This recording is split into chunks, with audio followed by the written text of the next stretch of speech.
This is a custom XF script that we have written that pulls the necessary data from the simulation, calculates the antenna group delay, and then plots it. So we have that script. You can import scripts down here in the scripting menu or in the scripting portion of the project, but alternatively we have a macros menu, and so this is just available for all of our projects. So antenna group delay, I run that script. It's going to ask me which polarization I want to calculate group delay for. It's theta. I click OK.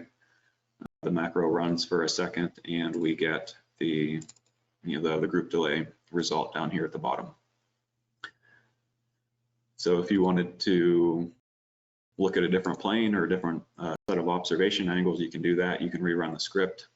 If you were looking at just a single point and you run the script, this will give you the group delay versus frequency. So if I open up both of these graphs, the first graph I had selected the E plane, and so this gave me the CDF over that E plane.